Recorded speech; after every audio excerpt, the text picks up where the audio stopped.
you, bitch. Been there, done that, messed around. I'm having fun, don't put me down. I'll never let you sweep me off my feet. On se retrouve aujourd'hui pour une nouvelle vidéo. Alors tout d'abord, je vous souhaite toutes les bonnes choses du monde. En fait, je sais même pas comment formuler ça. Meilleurs vœux, tout simplement. Et on va plutôt parler de sacs aujourd'hui, puisque je vais vous faire mon top et flop des hit bags de 2020. Donc on parle uniquement des hit bags de 2020. Donc il y a des hit bags qui sont évidents que vous ne trouverez pas dans cette vidéo, donc c'est normal. J'ai divisé mon classement en 3 parties. Donc ça recommence 2021, n'a pas soigné ma dyslexie.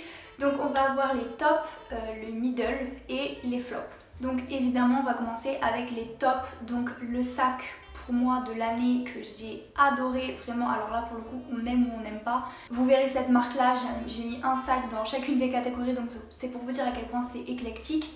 Mais c'est le pouch de chez Bottega Veneta. Je me décale un tout petit peu pour pouvoir insérer les photos. Donc vous connaissez certainement les mules Bottega Veneta qui ont été très tendance cet été.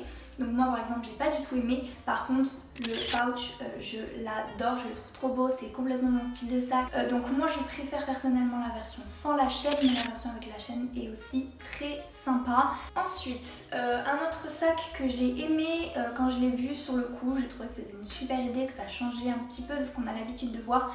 C'est le Bobby de chez Dior. Pourquoi Bobby? Parce que c'était tout simplement le nom du chien de Christian Dior. Vous avez dû le voir parce qu'il a été très médiatisé. La marque a beaucoup utilisé les influenceuses pour faire parler de son nouveau sac, comme il l'avait fait pour le 30 Montaigne. Moi je l'aime beaucoup, je trouve que ça change un petit peu. Il est structuré mais pour autant il a un petit twist parce qu'il est arrondi.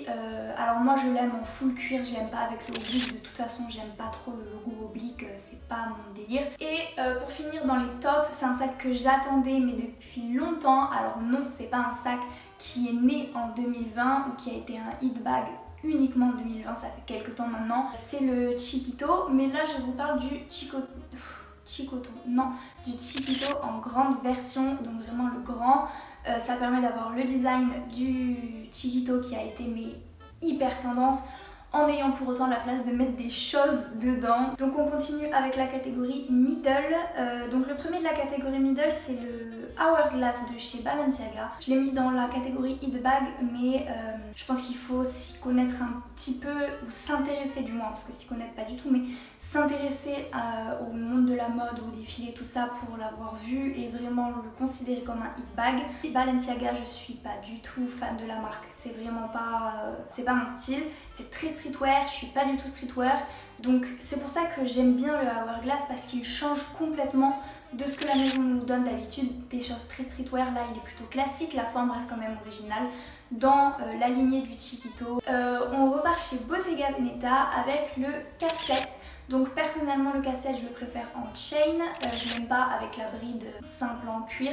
Pour le coup le sac en lui-même je suis pas fan, l'avoir ça me dérangerait pas, je trouve que c'est la chaîne qui lui apporte beaucoup de cachet sur celui-ci, beaucoup plus que sur le pouch, parce que pour moi le pouch c'est vraiment sans chaîne, genre c'est même pas négociable. Ensuite, petite nouveauté de chez Balmain de cette année, c'est le Bee-Buzz. Je pense que ça se dit Bee-Buzz à mon avis. Vous l'avez peut-être vu lors du fameux pique-nique qu'a lancé Balmain pour la sortie de ses chaussures il me semble. Et le sac était aussi à l'honneur à ce moment-là.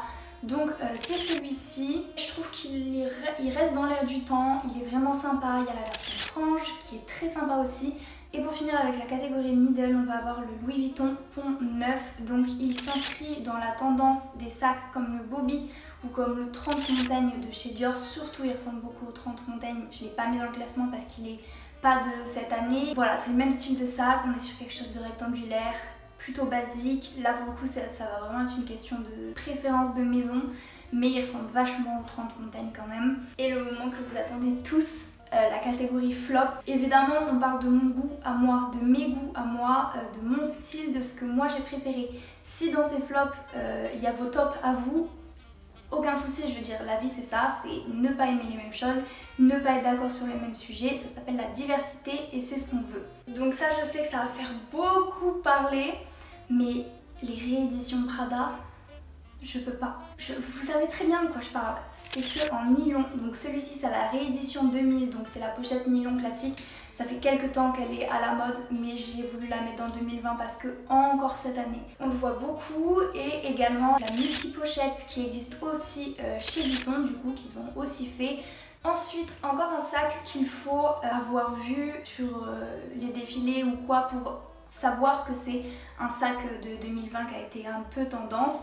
C'est le Pocket de chez Burberry. C'est une marque qui est très connue pour ses trenches évidemment, mais en termes de maroquinerie, on n'est pas sur la marque de référence.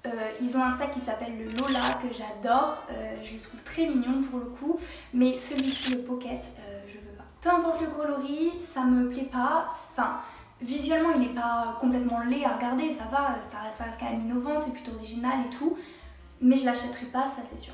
Comme je vous l'ai dit, cette marque on la retrouve dans les 3 classements, donc évidemment c'est Bottega. Et ce sac là, par contre vraiment, le Jody, je ne peux pas. Le Jody, je ne peux pas.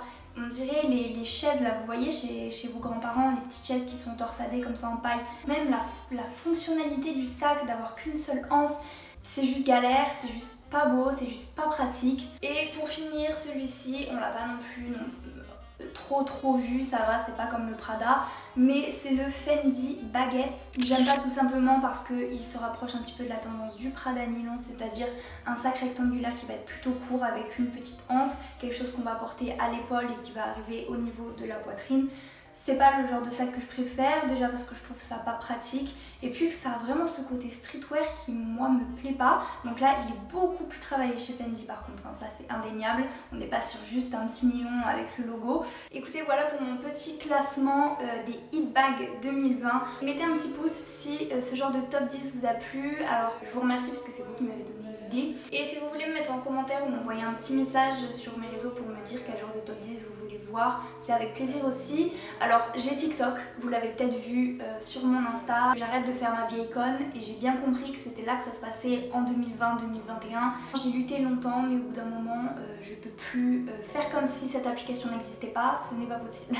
Je vous mets mon TikTok juste ici, toujours mon Instagram, toujours mon Pinterest, vous trouvez tout en barre d'infos. Encore une fois j'espère que ça vous a plu, je vous fais des gros bisous et je vous dis à la prochaine.